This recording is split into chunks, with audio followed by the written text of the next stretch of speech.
Pendant un siècle, certaines Françaises ont aimé des femmes sous les yeux du public, parfois sans pouvoir le dire. Entre scandales, censure et déclarations télévisées, qu'est-ce qui a vraiment changé? À Paris, en janvier 1907, le scandale ne se produit pas dans un salon privé. Il éclate sur la scène du Moulin Rouge.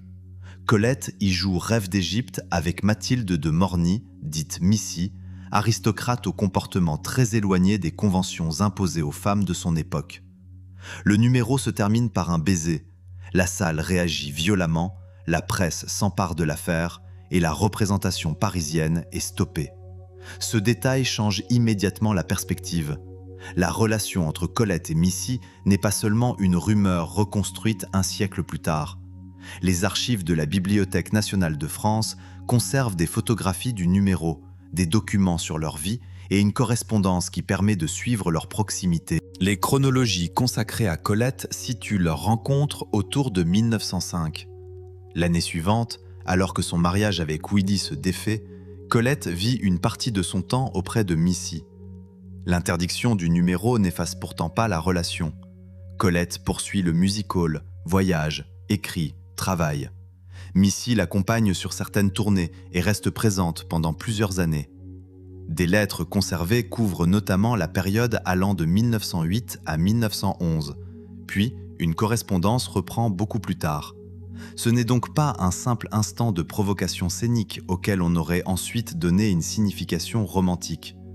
Le lien a une durée, des traces et une place identifiable dans la vie de l'écrivaine.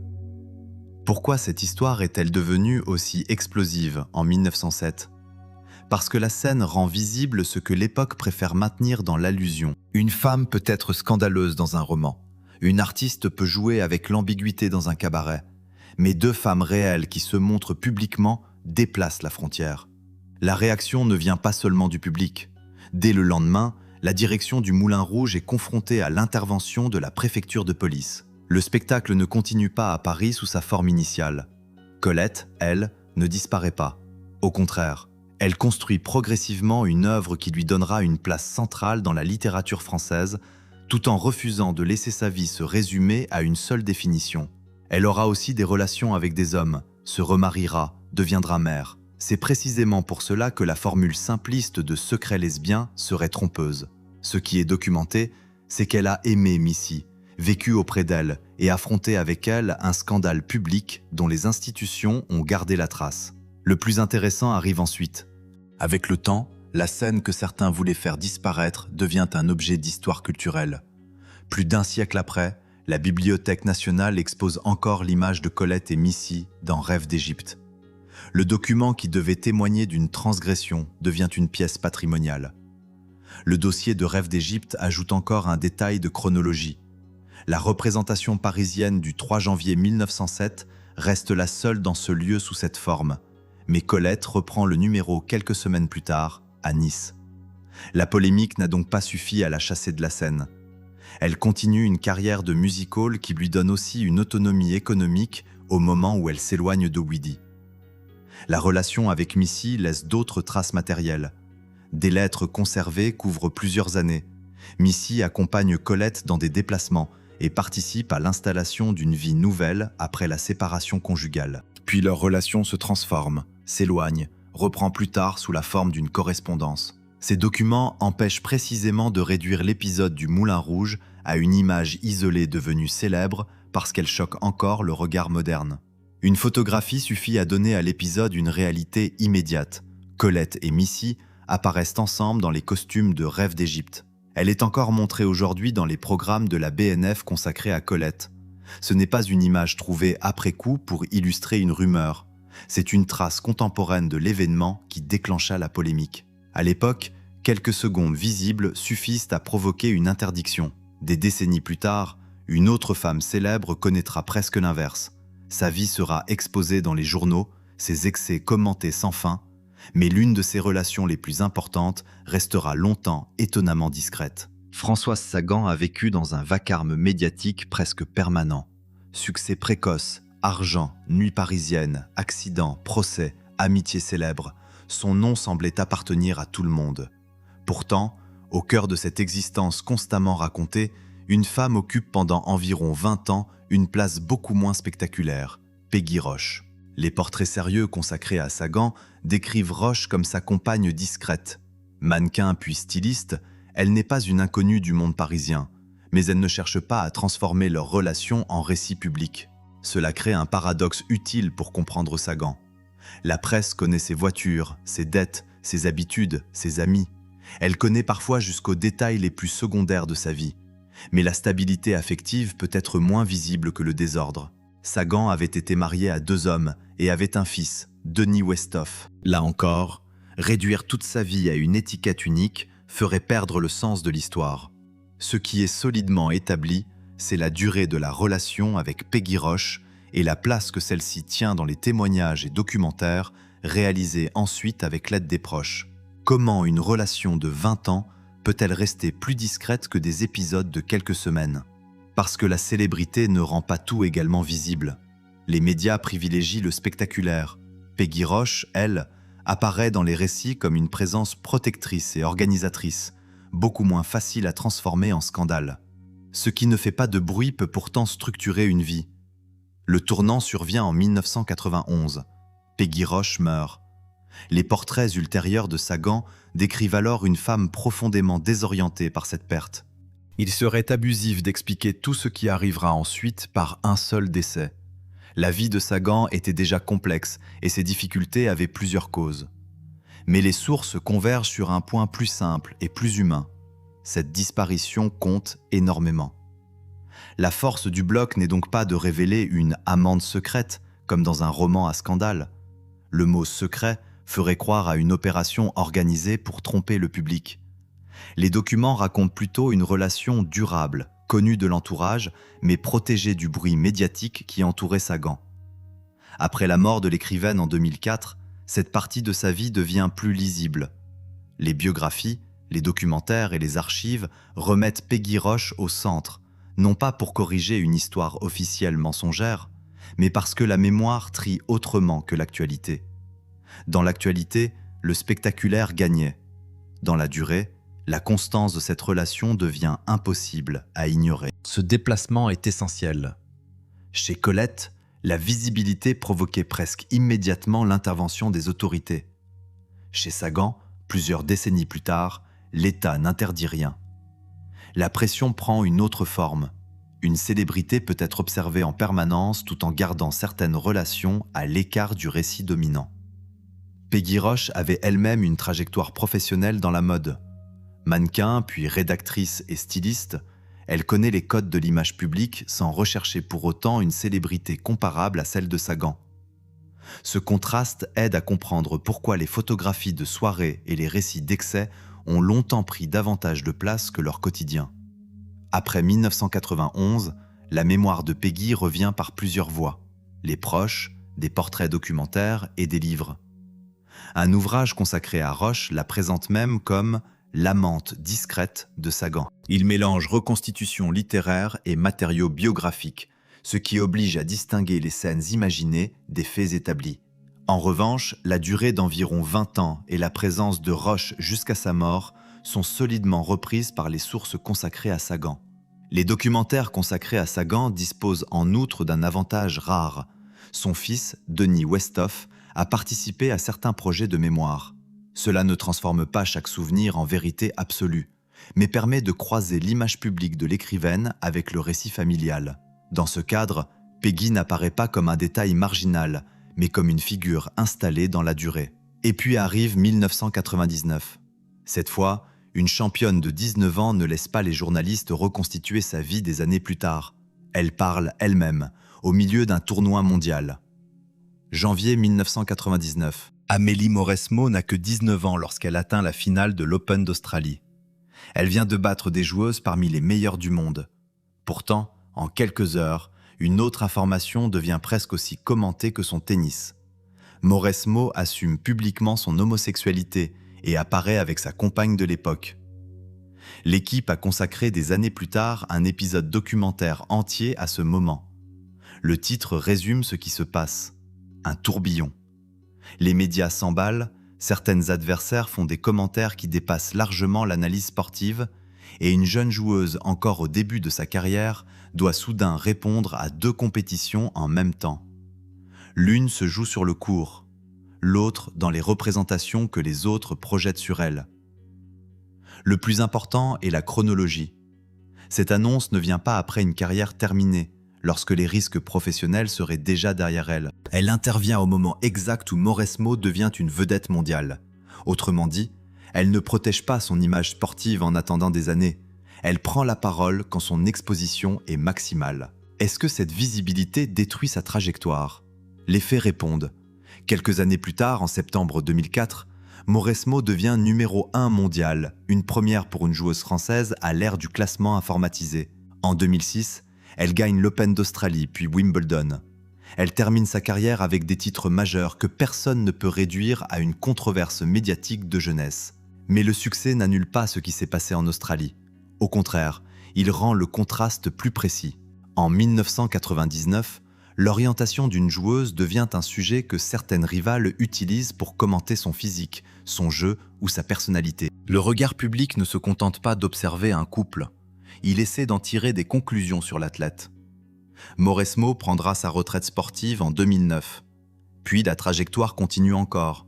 Capitaine, entraîneuse, consultante, dirigeante. Des années après ce moment où sa vie privée menaçait d'engloutir le récit sportif, elle revient au centre du tennis français par une autre porte. Elle est nommée directrice de Roland-Garros et occupe toujours ce poste pendant l'édition 2026. Voilà le vrai retournement. L'histoire ne se termine pas sur une déclaration publique.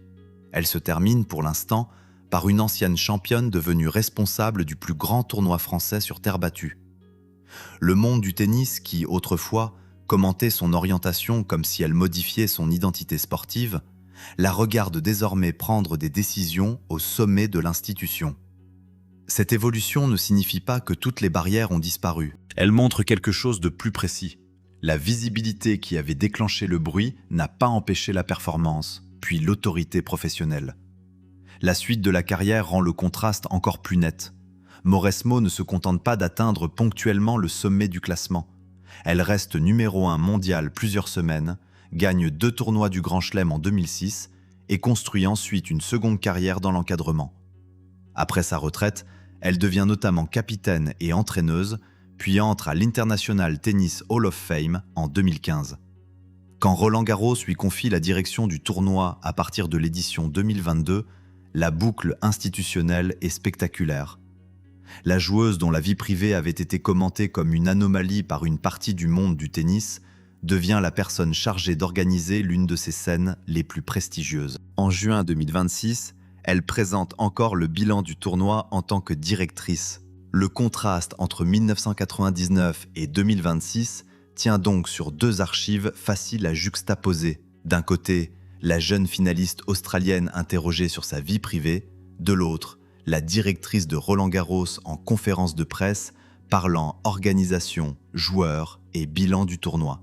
Le même visage, 2 positions de pouvoir radicalement différentes. Pour la prochaine femme, il n'y aura ni conférence de presse sportive, ni déclaration spectaculaire. Pendant près de 40 ans, la relation existe dans une continuité quotidienne, tandis que la France finit par accueillir sa compagne au sommet de son institution littéraire la plus symbolique. Marguerite Yourcenar n'a jamais construit sa vie sur la confession médiatique. Le vocabulaire lui-même est révélateur. Lorsqu'elle parle de Grace Frick, l'américaine rencontrée en février 1937, elle utilise volontiers une formule sobre, la personne avec qui elle partage sa maison. Derrière cette retenue se trouve pourtant l'une des continuités majeures de sa vie adulte. Elles voyagent ensemble en Europe, puis la guerre approche. En octobre 1939, Yourcenar embarque à Bordeaux pour rejoindre Grace aux États-Unis. Ce qui pouvait ressembler à un séjour devient une installation durable. En 1942, elle découvre Mount Desert Island dans le Maine et choisissent de s'y fixer.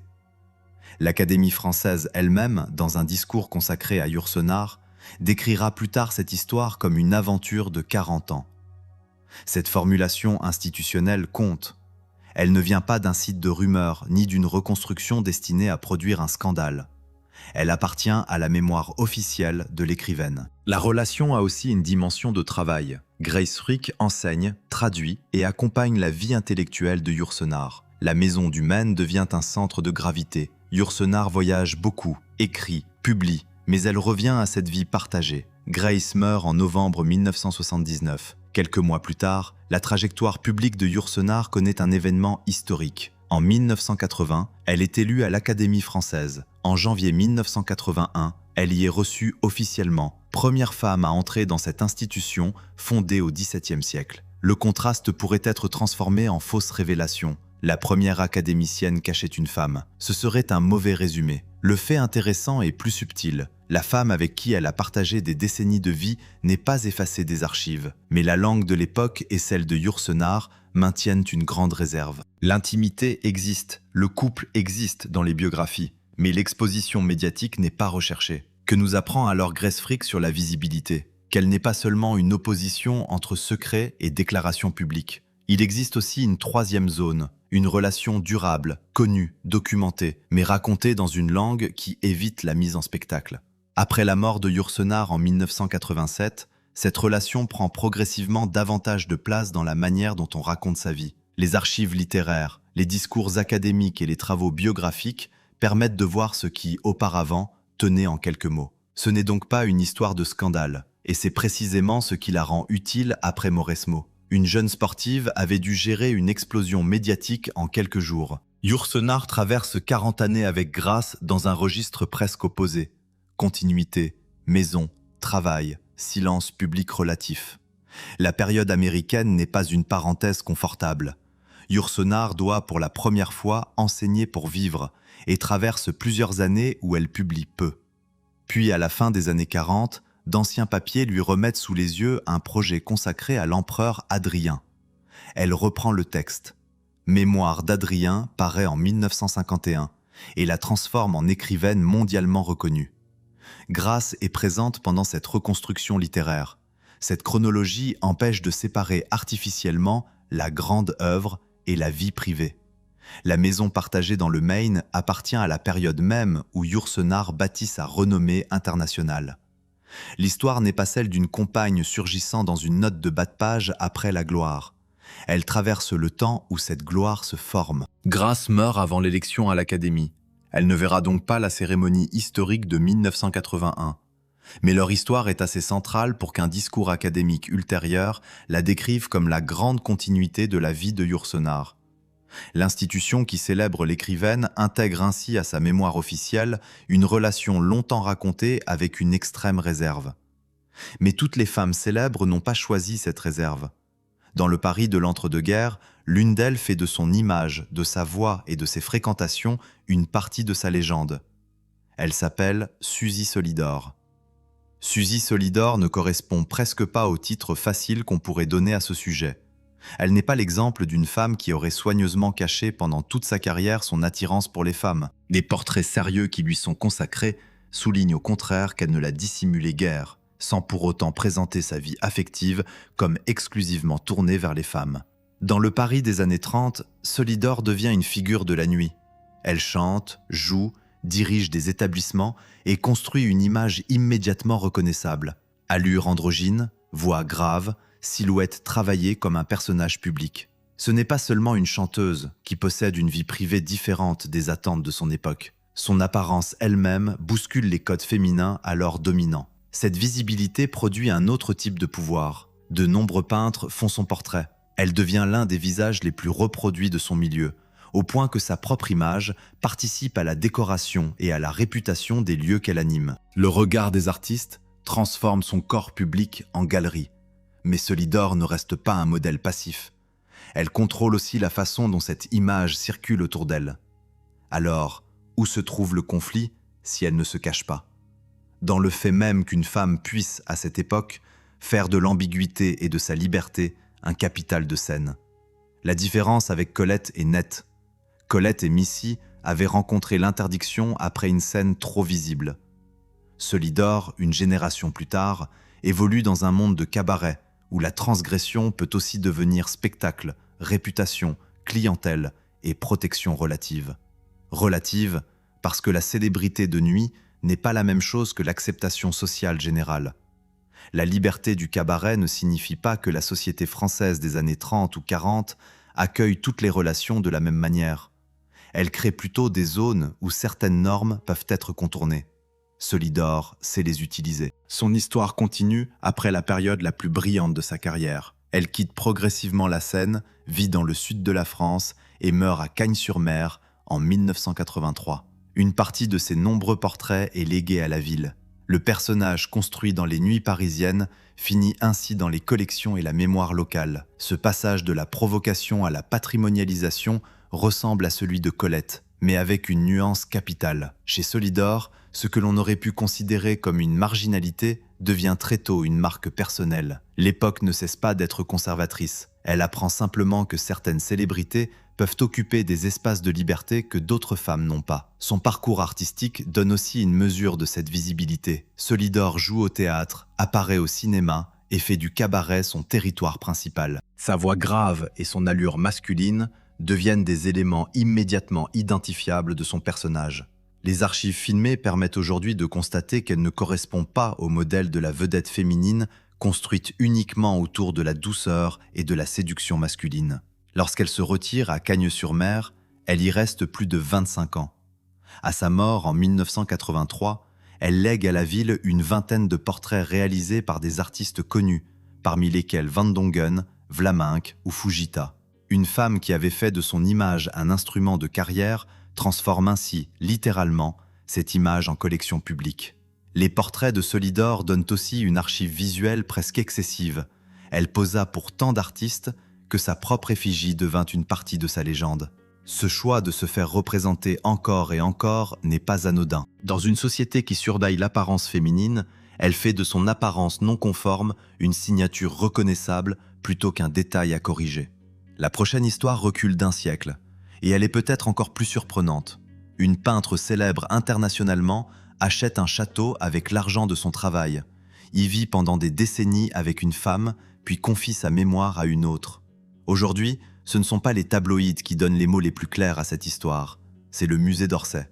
Rosa Bonheur devient une célébrité bien avant que le cinéma ou la radio n'existent. Au XIXe siècle, ses tableaux animaliers circulent dans les grandes collections. Son nom dépasse les frontières françaises et son succès lui donne une indépendance financière rare pour une femme artiste. En 1859, elle achète le château de By, près de Fontainebleau. Lorsqu'elle s'y installe l'année suivante, elle n'est pas seule. Nathalie Mikas vit à ses côtés. Les textes actuels du musée d'Orsay emploient une formulation sans ambiguïté. Nathalie est présentée comme sa première compagne et dans les dossiers consacrés à Bonheur comme une présence de toute une vie. Leur histoire se compte en décennies, pas en épisodes. Nathalie n'est pas seulement associée à la maison, elle participe au fonctionnement du travail de Rosa. Les documents du musée la présentent comme ingénieure, inventrice, collaboratrice pratique, impliquée dans la préparation de l'atelier et des toiles. Cette dimension change le regard.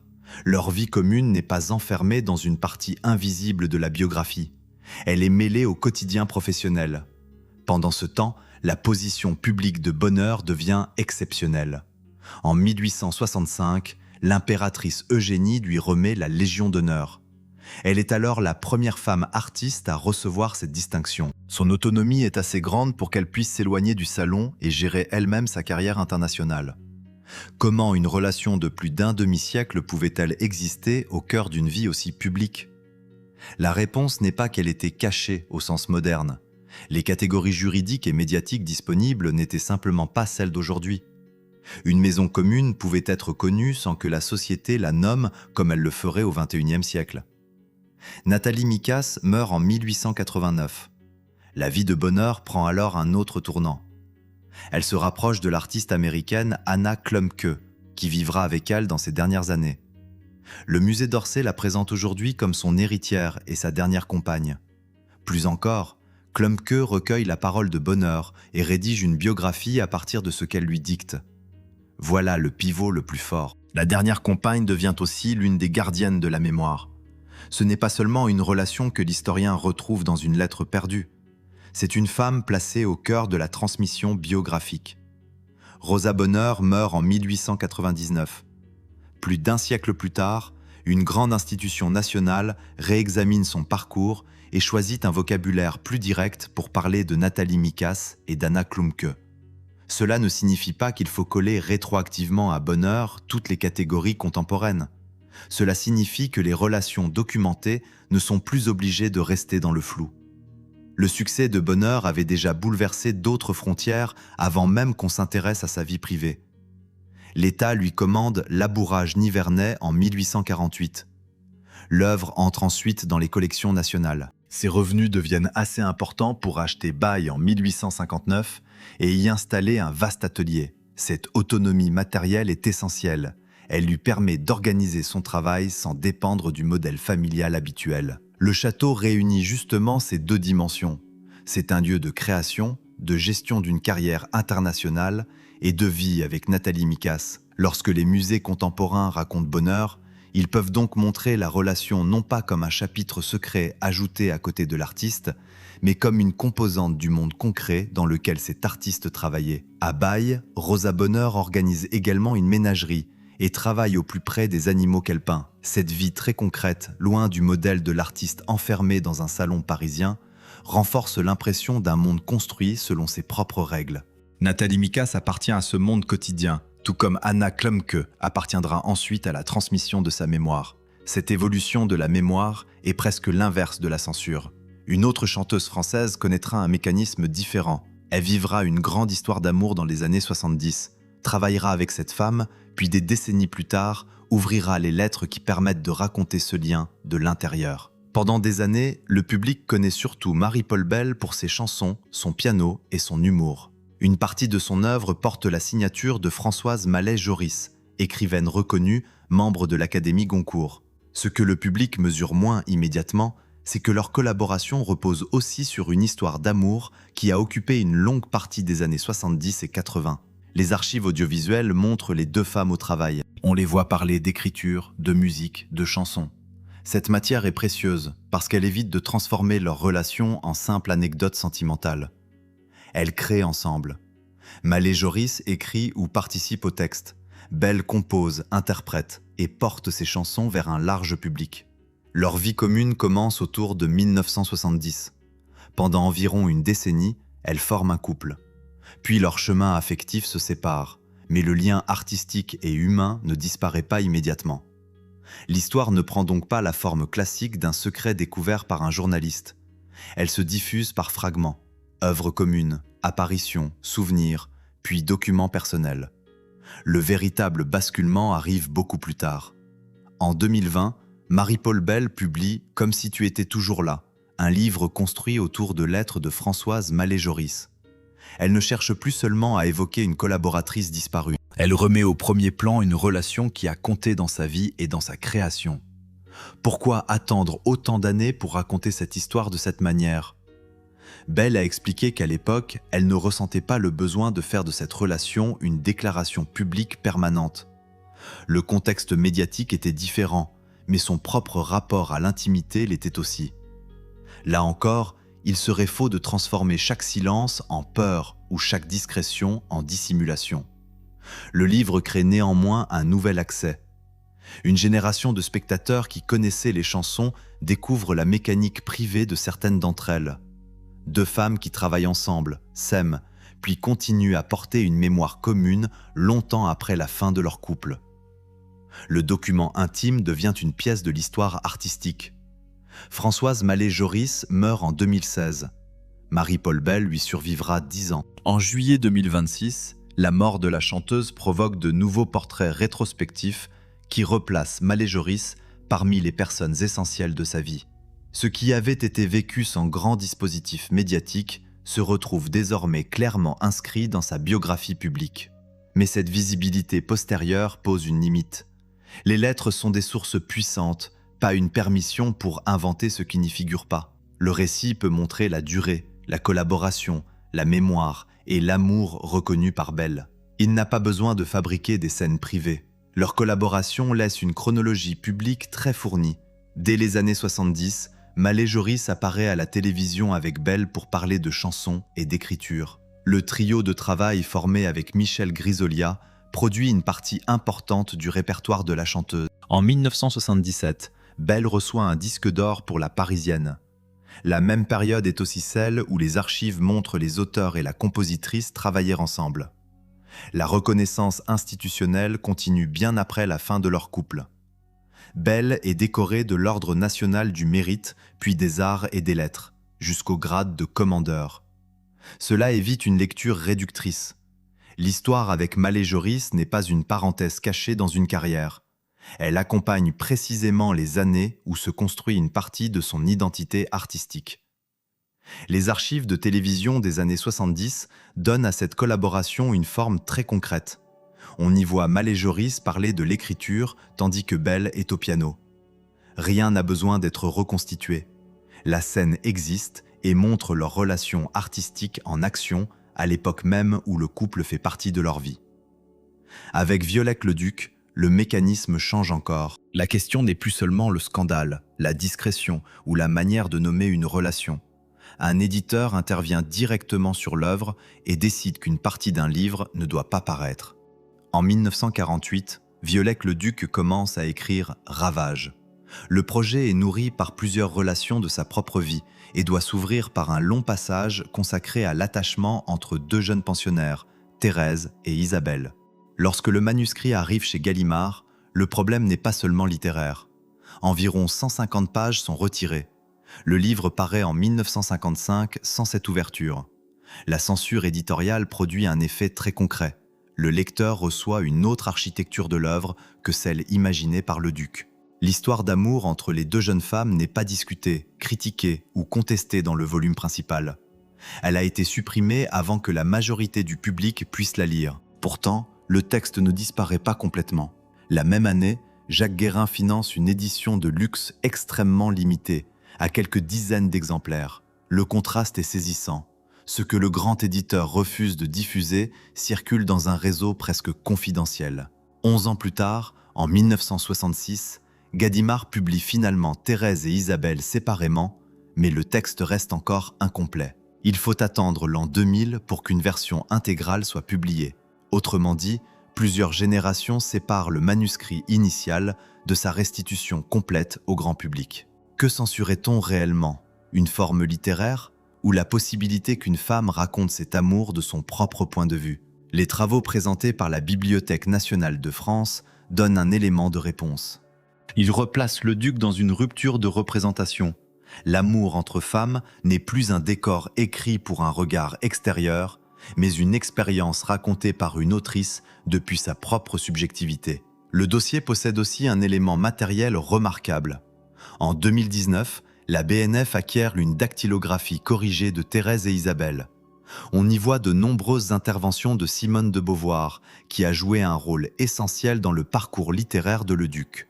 En 2022, la bibliothèque organise une lecture publique d'extraits du manuscrit. Le renversement est presque parfait. Un texte amputé au milieu du XXe siècle entre, des décennies plus tard, dans les collections nationales et devient matière de lecture publique. Ce qui avait été considéré comme impossible à publier dans sa forme complète devient patrimoine. L'histoire de Leduc montre aussi pourquoi il faut se méfier du mot « secret ». La question n'est pas seulement de savoir qui savait quoi de sa vie privée. Le mécanisme le plus documenté est ailleurs. Une institution éditoriale a concrètement retiré une partie de son œuvre et cette décision a modifié la manière dont le public a pu la lire. Ce passage marque un véritable changement d'échelle. Désormais, le sujet n'est plus simplement la célébrité et son couple. Il devient qui possède le pouvoir de rendre une histoire visible. La censure de Leduc n'arrive pas dans un vide littéraire. Son travail est soutenu par Simone de Beauvoir, qui intervient sur ses manuscrits et l'aide à trouver sa place dans l'édition. La dactylographie désormais conservée à la BNF porte encore de nombreuses corrections de la main de Beauvoir. On peut donc suivre matériellement le passage entre expérience, écriture, accompagnement éditorial et version finalement publiée. Le paradoxe est d'autant plus fort que Leduc est reconnu par de grands écrivains de son temps. Le problème n'est pas qu'on la considère incapable d'écrire. Le problème porte sur ce qu'un éditeur accepte de diffuser largement lorsqu'une femme place une relation entre femmes au centre de sa propre voix. C'est ce déplacement précis que l'histoire éditoriale rend visible. La conservation publique du manuscrit donne aujourd'hui une précision que les lecteurs de 1955 n'avaient pas. Les suppressions ne sont plus une légende racontée par des admirateurs. Elles peuvent être étudiées dans les états successifs du texte. L'histoire de Leduc devient ainsi un dossier matériel sur la façon dont une œuvre change lorsqu'un éditeur décide de ses limites. Une femme de la Belle Époque avait trouvé une réponse très différente. Elle transforma une relation avec une Américaine célèbre en littérature dès le début du siècle, avant de finir sa vie dans un univers que personne n'aurait associé à ses années de gloire parisienne. Au tournant du XXe siècle, Liane de Pougy est l'un des noms les plus visibles du Paris mondain. Danseuse aux Folies Bergères, actrice, écrivaine, elle appartient à ce monde où la célébrité se fabrique déjà par les photographies, les chroniques et la fascination pour la vie privée. Mais l'un de ces épisodes les plus documentés ne vient pas d'un journal à scandale. Il entre directement dans un livre. La femme en question est Nathalie Clifford Barnet, une jeune Américaine qui fera de Paris un centre intellectuel fréquenté par de nombreuses artistes et écrivaines. Les archives de la Bibliothèque nationale rattachent clairement la relation entre Liane de Pougy et Barnet aux matériaux d'Idylle saphique, publiés en 1901. Le titre n'essaie pas de masquer son sujet. À une époque où l'amour entre femmes est souvent traité comme curiosité, vice ou fantasme extérieur, Liane transforme une expérience personnelle en matière littéraire. Elle n'écrit pas une autobiographie judiciaire, ni un aveu soumis à un interrogatoire. Elle reprend, transforme et publie. Les lettres conservées autour de Barnet permettent aujourd'hui de replacer cette histoire dans un réseau beaucoup plus vaste de femmes de lettres et d'artistes. Mais il faut garder la bonne distance. Un roman transforme la réalité. Il ne suffit pas d'identifier un personnage et d'affirmer que chaque scène s'est produite. Le fait solide est la relation, son importance et le lien explicitement établi par les archives avec l'origine du livre. Puis la trajectoire de Liane change. En 1910, elle épouse le prince Georges Guicat. La femme devenue célèbre dans le demi-monde parisien acquiert un titre de princesse. Sa vie continue pourtant à résister à une narration simple. Mondanité, littérature, relations affectives, engagement de charité se succèdent sans effacer les étapes précédentes. Et le dernier tournant est le plus inattendu. Avec l'âge, Liane de Pougy se rapproche profondément de la religion. Elle soutient une institution liée aux personnes handicapées, puis entre dans le tiers-ordre dominicain sous le nom de sœur Anne-Marie-Madeleine de la Pénitence. L'ancienne vedette de la Belle Époque termine donc son parcours très loin des Folies Bergères. Faut-il voir dans ce changement une condamnation de sa jeunesse ? Les sources ne permettent pas de réduire une vocation tardive à une seule cause, encore moins de lui inventer un remords précis. Ce que l'on peut constater est la coexistence de plusieurs vies dans une même biographie. La relation avec Barnet reste documentée. Le livre reste publié. La vie religieuse n'efface pas les archives antérieures. Cette succession rend Liane de Pougy très différente de Violette Leduc. Leduc voit une partie de son œuvre retirée par un éditeur. Liane, des décennies auparavant, transforme une relation en livre et la publie. La chronologie n'avance donc pas toujours vers plus de liberté de manière régulière. Selon le milieu, l'époque, l'éditeur et la position sociale, la visibilité progresse puis recule. Avant même le roman, la célébrité de Liane se fabrique avec des outils très modernes dans leur logique. Photographie, carte postale, chronique, circulation de son visage. Sa beauté devient une véritable ressource professionnelle. Cette surexposition rend plus intéressant encore le fait que sa relation avec Barnet ne soit pas simplement effacée. Elle trouve un chemin vers la littérature. La postérité de l'histoire passe également par les archives de correspondance. Ces fonds ne donnent pas le droit de transformer chaque phrase privée en certitude biographique. Mais ils prouvent que le réseau affectif et intellectuel autour de Barnet n'est pas une invention tardive. Une partie du Paris féminin que les récits traditionnels avaient souvent traité comme décor possède désormais des noms, des lettres et une chronologie. Idylle saphique connaît du succès au moment de sa publication. Cela compte, car la relation avec Barnet n'est pas seulement transformée en texte clandestin pour quelques proches. Elle entre dans le circuit littéraire et mondain de l'époque. La visibilité est donc réelle, même si le lecteur doit toujours distinguer l'expérience biographique de la liberté romanesque avec laquelle Liane l'a réécrit. Au siècle suivant, une musicienne populaire va encore déplacer la frontière.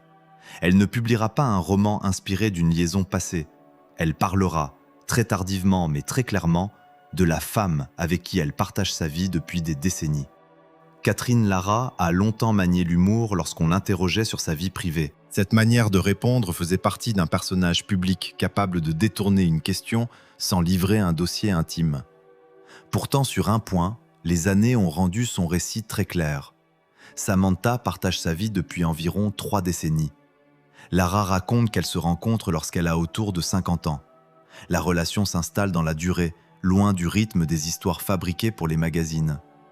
Avec le temps, Samantha apparaît dans des interviews et des événements, mais le couple ne transforme pas sa stabilité en spectacle permanent. Un détail raconté par Lara permet de comprendre cette position. Elle explique qu'elle ne se considérait pas comme cachée avec Samantha. Son entourage proche connaissait leur relation et sa mère l'acceptait pleinement.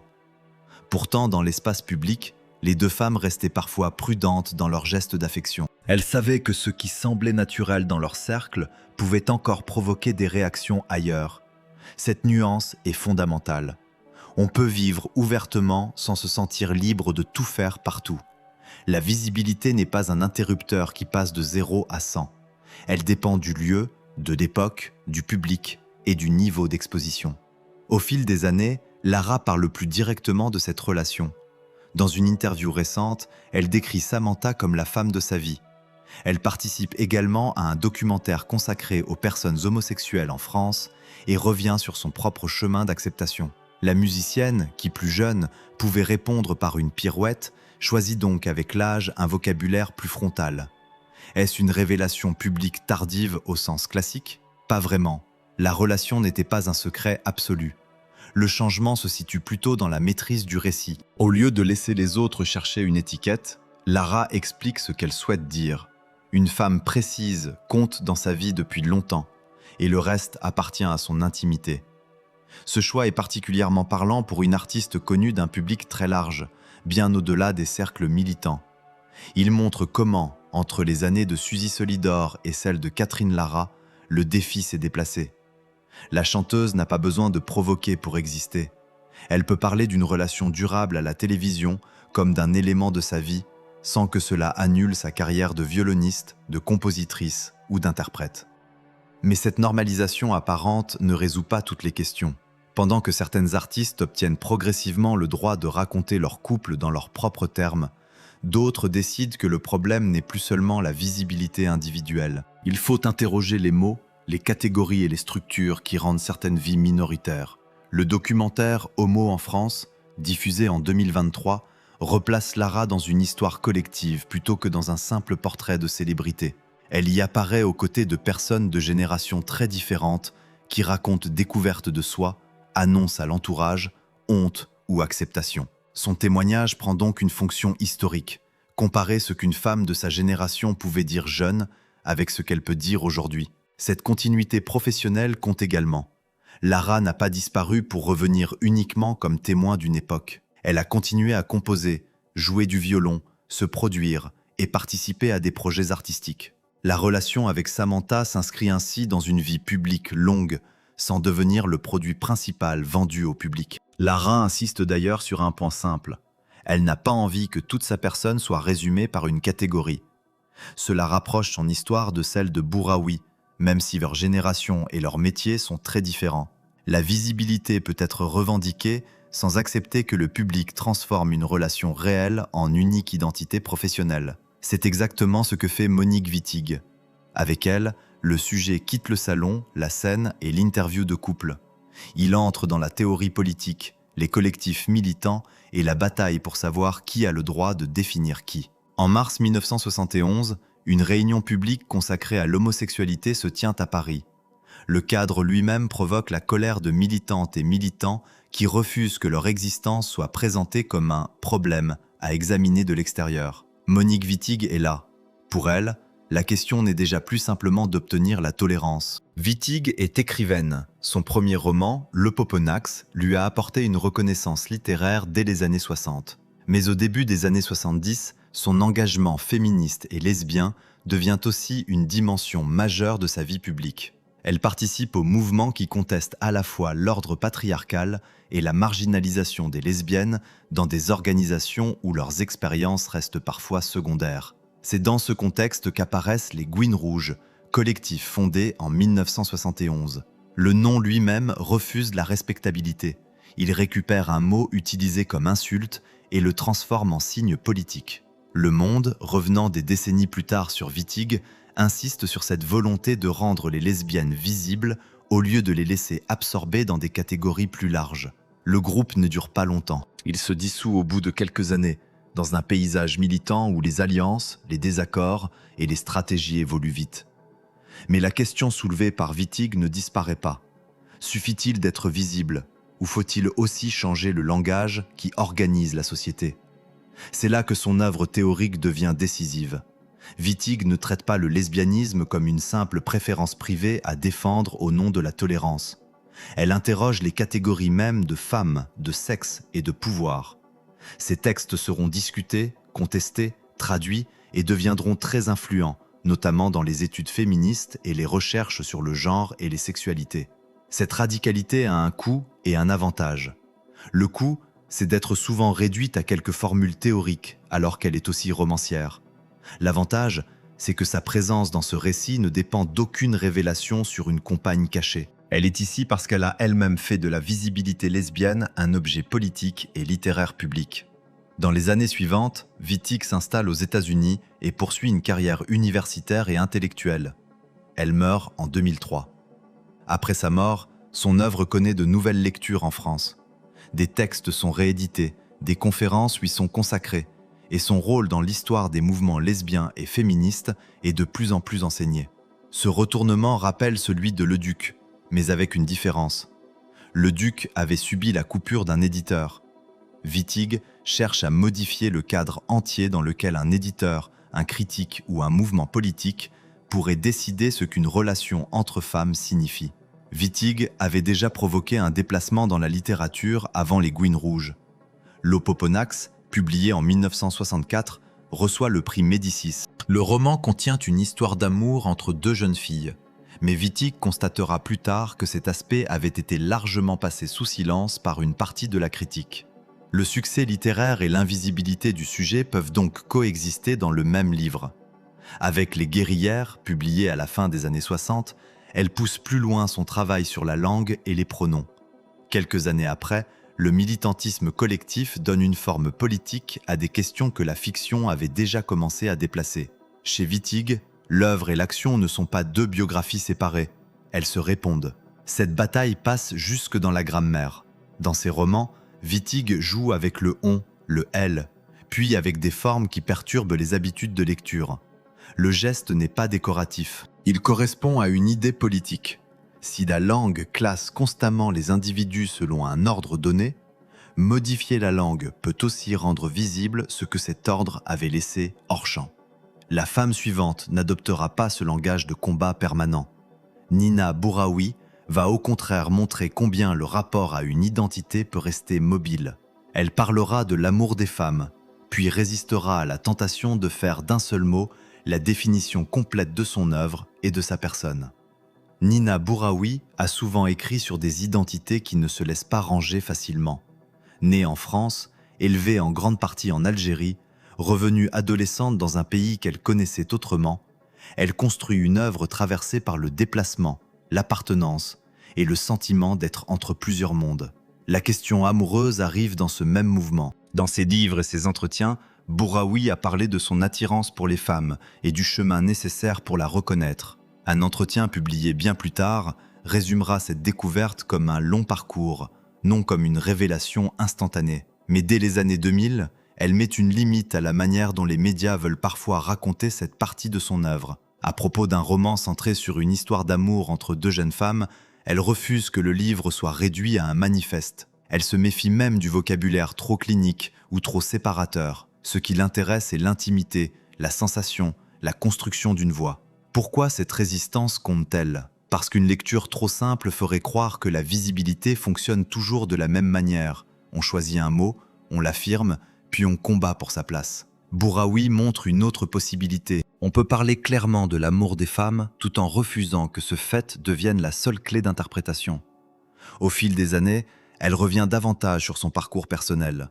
Elle raconte aussi comment un travail thérapeutique lui a permis de nommer plus librement certaines dimensions de sa vie et de les intégrer à l'écriture. Ce point doit rester simple. Il ne s'agit pas de médicaliser une orientation.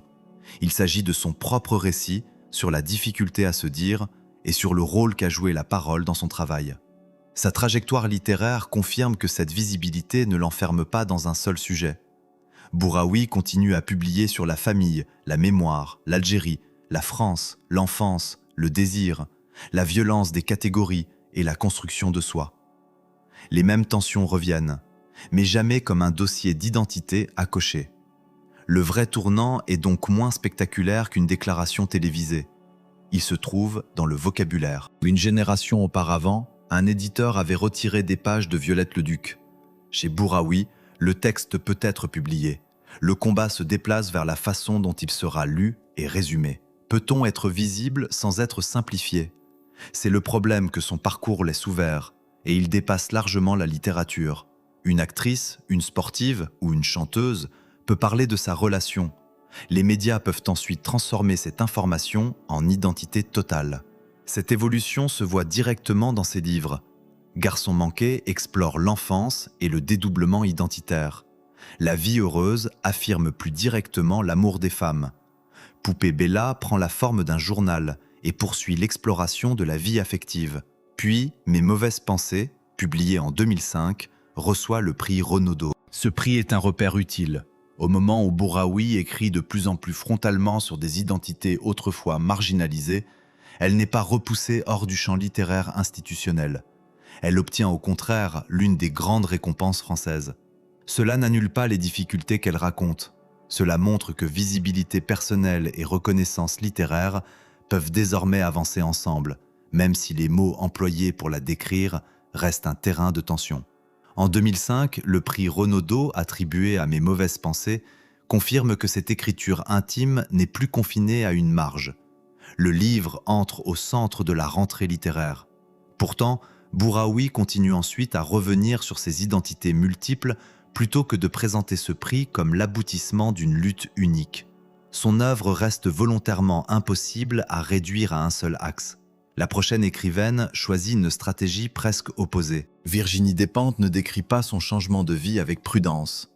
Elle dira qu'autour de 35 ans, tomber amoureuse d'une femme a été pour elle un basculement immense, au point de modifier son rapport au monde et à elle-même. Virginie Despentes a raconté un basculement très précis. Autour de 35 ans, elle tombe amoureuse d'une femme. Dans un long entretien accordé au Monde, elle expliquera que cette expérience a profondément modifié sa façon de se situer dans le monde. Le changement n'est pas présenté comme une théorie découverte dans un livre, mais comme un événement biographique qui recompose ensuite son langage. Ce détail compte parce que Despentes était déjà une personnalité publique. Elle avait publié, réalisé, provoqué des débats, construit une réputation d'autrice impossible à rendre consensuelle. Elle n'arrive donc pas à cette histoire comme une inconnue qui pourrait redéfinir son image en silence. Sa nouvelle manière de parler d'elle-même doit cohabiter avec une identité médiatique déjà très forte. Dans les années qui suivent, elle ne cantonne pas cette évolution à la rubrique privée. Les questions de genre, de domination, de désir et de représentation deviennent de plus en plus présentes dans sa parole publique et dans certains de ses projets. Là encore, il serait trompeur de chercher une cause unique. Son œuvre était déjà traversée par les rapports de pouvoir. Mais elle-même décrit l'amour d'une femme comme un tournant. La différence avec Nina Bouraoui apparaît alors clairement. Bouraoui se méfie des mots qui enferment. Despentes, à un moment de sa vie, choisit au contraire d'utiliser le mot lesbienne pour raconter ce déplacement. Deux femmes peuvent donc parler publiquement d'expériences comparables sans adopter le même rapport à l'étiquette. Est-ce que ce changement l'a fait sortir de la culture dominante ? Pas vraiment. Despentes devient au contraire l'une des écrivaines françaises contemporaines les plus commentées, puis entre à l'Académie Goncourt avant d'en démissionner quelques années plus tard pour retrouver du temps d'écriture. Ses romans touchent un public bien plus vaste que les seuls lecteurs intéressés par les questions de minorité sexuelle. Ce succès ne signifie pas que tout est devenu simple.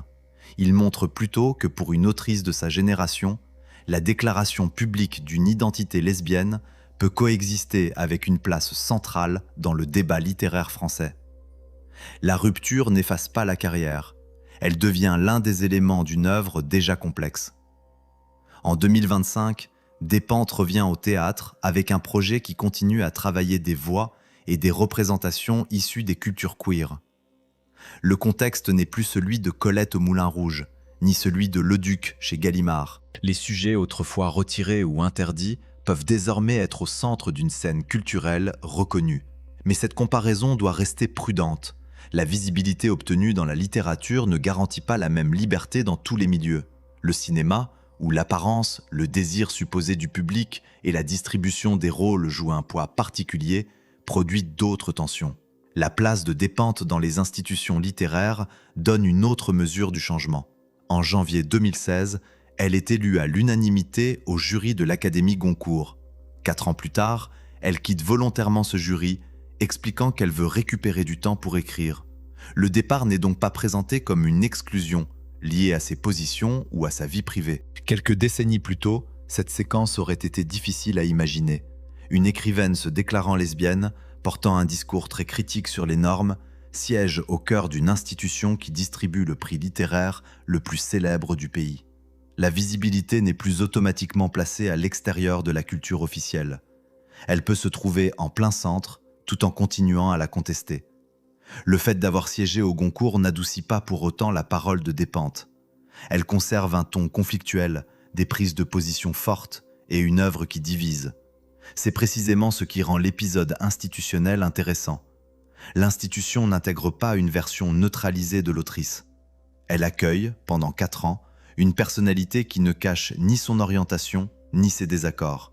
Quelques années auparavant, une jeune actrice avait choisi une cérémonie nationale pour rendre sa relation visible en une phrase. Ce moment ne durait que quelques secondes, mais il allait rester dans la mémoire des Césars. Adèle Haenel venait recevoir un prix. Elle décida d'y remercier publiquement Céline Sciamma. Au César 2014, Adèle Haenel monte sur scène après avoir reçu le prix du meilleur second rôle pour Suzanne. Les discours de remerciement sont habituellement prévisibles. Réalisateur, partenaire, producteur, famille. Haenel, elle, remercie Céline Sciamma et dit publiquement qu'elle l'aime. La phrase est brève, son effet ne l'est pas. Des années plus tard, Le Monde reviendra sur ce moment en expliquant que Haenel n'avait pas prévenu Sciamma. Pour l'actrice, la déclaration était à la fois amoureuse et politique, dans un contexte français encore marqué par les manifestations massives contre l'ouverture du mariage aux couples de même sexe. Ce qui rend l'épisode particulièrement fort, c'est qu'il ne ressemble pas à une conférence de presse organisée pour annoncer une orientation. En 2014, Le Monde insiste déjà sur cette nuance. Ce n'est pas présenté comme une annonce classique de son orientation, mais comme un remerciement amoureux adressé à une personne précise. L'histoire entre les deux femmes a commencé bien avant la cérémonie. Elles se rencontrent autour de Naissance des pieuvres, premier long métrage de Céline Sciamma, sorti en 2007, dans lequel Haenel joue l'un des rôles principaux. 12 ans plus tard, l'actrice parlera de ce lien comme d'une très longue conversation ayant pris plusieurs formes avec le temps. Entre-temps, leur couple se défait, mais leur relation créative ne s'arrête pas au même moment. En 2019, Sciamma dirige de nouveau Haenel dans Portrait de la jeune fille en feu. Le film est sélectionné en compétition à Cannes, reçoit le prix du scénario et devient l'une des œuvres françaises les plus reconnues internationalement sur l'amour entre femmes. Le contraste avec la cérémonie des Césars est intéressant.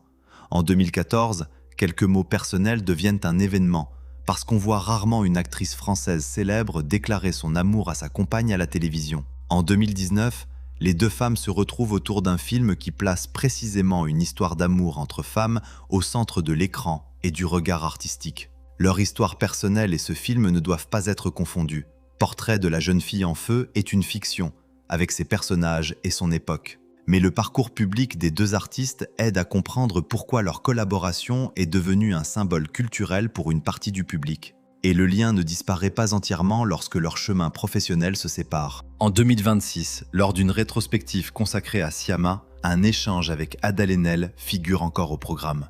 La relation amoureuse appartient au passé, mais l'alliance intellectuelle et artistique reste suffisamment forte pour être présentée publiquement des années plus tard. Voilà une autre réponse au vieux modèle du secret. Une relation peut être visible, finir, changer de forme, puis continuer à produire une histoire commune sans que personne ait besoin de la transformer en scandale permanent. Le contexte de la déclaration de 2014 donne encore plus de relief à la scène. La France venait de traverser des mois de mobilisation contre le mariage pour tous. Haenel expliquera plus tard qu'elle n'avait pas encore rendu cette partie de sa vie publique à ce moment-là et qu'elle avait justement ressenti la nécessité de faire ce geste. Le caractère spontané ne vient donc pas d'une absence d'enjeu politique, il en est presque la conséquence. Ce qui suit est également révélateur. La déclaration ne transforme pas Haenel en actrice cantonnée à des rôles définis par cette identité. Elle continue à travailler dans des films très différents, tandis que la collaboration avec Sciamma revient 5 ans plus tard dans un projet où, cette fois, la représentation de l'amour entre femmes est au cœur du dispositif artistique. La cérémonie des Césars fournit un document audiovisuel que l'on peut dater exactement et revoir. Cette simplicité protège aussi le récit contre l'exagération. Nul besoin d'inventer la réaction de la salle ou de prêter des pensées à Sciamma. Le fait central tient dans la déclaration publique elle-même, puis dans ce que les deux femmes ont expliqué plus tard sur ce moment et sur leur lien. Pour la génération suivante, la difficulté peut encore se déplacer. Pomme grandit dans une France où les couples de même sexe sont beaucoup plus visibles qu'au temps de Haenel adolescente. Pourtant, elle racontera qu'elle a longtemps eu du mal à s'autoriser une possibilité très simple, aimer une femme. Claire Pomé, connue sous le nom de Pomme, n'a pas grandi dans le Paris clandestin de Colette, ni dans les cabarets de Suzy Solidor. Elle appartient à une génération qui voit davantage de couples de même sexe dans les médias, qui dispose d'Internet et qui entre dans l'âge adulte après de profonds changements juridiques en France. Pourtant, dans son propre récit, l'acceptation n'est pas immédiate. Elle a expliqué avoir grandi dans un environnement catholique pratiquant où l'homosexualité lui semblait implicitement interdite. Personne n'avait besoin, selon son souvenir, de prononcer chaque jour un rejet explicite. Les normes suffisaient à rendre certaines possibilités difficiles à envisager pour elle-même. Le tournant arrive à 19 ans, en 2015, lorsqu'elle part au Québec. Pomme décrit ce séjour comme une découverte d'un autre climat social. Elle y voit davantage de personnes vivre ouvertement des relations qu'elle n'avait pas réussi à considérer comme possibles pour elle. Elle comprend aussi, rétrospectivement, qu'elle avait déjà éprouvé des sentiments amoureux pour une amie. Que change un voyage lorsque la loi française a déjà évolué? Il montre la différence entre le droit et l'expérience intime. Un pays peut modifier ses institutions plus vite qu'une famille, un milieu ou une personne ne modifie les représentations apprises pendant l'enfance. Pomme raconte ensuite une première relation avec une femme et intègre progressivement cette dimension à sa vie publique. Elle ne devient pas célèbre grâce à une révélation. Sa carrière se construit par les chansons, les concerts et les albums. À 26 ans, elle a déjà reçu 2 victoires de la musique, preuve que le sujet de son orientation n'empêche pas la reconnaissance professionnelle. Sa parole publique prend alors une fonction nouvelle. Au lieu de présenter son histoire comme un secret sulfureux, elle insiste sur ce qu'elle aurait aimé entendre plus jeune. La possibilité d'aimer sans que le sexe de l'autre personne transforme automatiquement cette relation en problème. Cette formulation pourrait sembler banale après plus d'un siècle d'histoire précédente. Elle ne l'est pas. Colette avait vu une scène interrompue. Le duc avait vu un texte amputé. Mauresmo avait subi un emballement médiatique. Pomme décrit une barrière beaucoup moins visible, l'idée intériorisée qu'une possibilité n'est pas pour vous, même lorsqu'aucune police ne vient l'interdire. Son parcours empêche surtout de raconter l'histoire française comme une marche triomphale du silence vers une liberté totale. Les institutions changent, les représentations s'élargissent, mais les normes continuent parfois à agir avant même qu'un conflit soit visible. Le parcours de Pomme ne se réduit pas pour autant à cette question. Elle continue à enregistrer, collaborer, tourner et développer une carrière entre la France et le monde francophone. Son image publique associe davantage sa musique et sa sensibilité artistique à une génération qu'une vieille catégorie de scandales. Son séjour au Québec ne produit pas seulement une prise de conscience privée, il devient aussi un deuxième territoire professionnel. Pomme y développe des liens artistiques, y revient régulièrement et construit une partie de son public dans l'espace francophone nord-américain. La mobilité qui avait servi de déclencheur personnel devient donc également une dimension de carrière. Lorsqu'elle raconte cette histoire au début des années 2020, elle n'est plus une débutante cherchant à provoquer l'attention. Elle a déjà plusieurs albums et 2 victoires de la musique. Sa parole peut alors fonctionner autrement, non comme stratégie de lancement, mais comme retour sur les normes apprises pendant l'enfance et sur ce qui a permis de les remettre en cause. Le récit de Pomme a enfin une particularité. Elle compare 2 environnements francophones plutôt que 2 siècles. Le déplacement de la France vers le Québec suffit, dans son souvenir, à rendre visible une possibilité qu'elle n'arrivait pas à considérer auparavant. La différence culturelle agit ici comme un révélateur, sans qu'aucune institution ait besoin de prononcer une interdiction. Et c'est ici que l'histoire pourrait se terminer sur une conclusion rassurante. Les jeunes artistes parlent, aiment et travaillent plus librement. Mais une femme d'une génération précédente va compliquer cette fin. Muriel Robin vit ouvertement avec Anne Le Naine, l'épouse en 2021, reçoit les honneurs du théâtre français et affirme pourtant qu'une barrière professionnelle a longtemps subsisté précisément parce qu'elle était homosexuelle. En septembre 2023, Muriel Robin est invitée sur France 2. Elle ne parle pas d'une rumeur ancienne, ni d'une compagne que des journalistes auraient découverte. Son couple est public depuis longtemps. Elle formule une accusation beaucoup plus large. Selon elle, le cinéma français ne l'a pas vraiment considérée comme une actrice désirable parce qu'elle était ouvertement homosexuelle. La distinction est essentielle. Ce n'est pas un fait judiciaire établi par un tribunal, et il serait faux de présenter son interprétation comme une preuve générale sur tous les castings. C'est la lecture qu'elle donne de sa propre carrière, après des décennies de succès immenses sur scène et à la télévision, mais une place beaucoup plus limitée comme héroïne de cinéma. Robin connaît pourtant la célébrité à un niveau exceptionnel. Ses spectacles remplissent les salles, ses personnages et ses sketchs deviennent populaires auprès de millions de Français. Elle joue dans des téléfilms, reçoit des récompenses, participe à des œuvres grand public. Le problème qu'elle décrit n'est donc pas l'absence de notoriété. Au même moment, sa vie privée ne ressemble plus au monde de 1907. Anne Le Naine est actrice. Les 2 femmes vivent leur relation publiquement depuis de nombreuses années et se marient en février 2021. Elles peuvent apparaître ensemble, travailler ensemble et parler de leur couple sans qu'une préfecture interdise un spectacle parce qu'elles ont rendu leur lien visible. Le couple passe même devant la caméra. Robin et Le Naine jouent ensemble dans une fiction policière télévisée où leur duo rencontre un large public. Robin souligne alors que le fait de voir 2 femmes former un couple à l'écran ne provoque pas le rejet massif que certains auraient pu anticiper. Alors pourquoi son intervention de 2023 frappe-t-elle autant ? Parce qu'elle déplace la question de la loi vers celle du désir, fabriqué par une industrie. La France peut reconnaître un mariage entre 2 femmes et, selon Robin, continuer à distribuer les rôles romantiques ou les grandes héroïnes selon des réflexes plus anciens. Ce raisonnement reste le sien. D'autres professionnels peuvent analyser sa carrière autrement.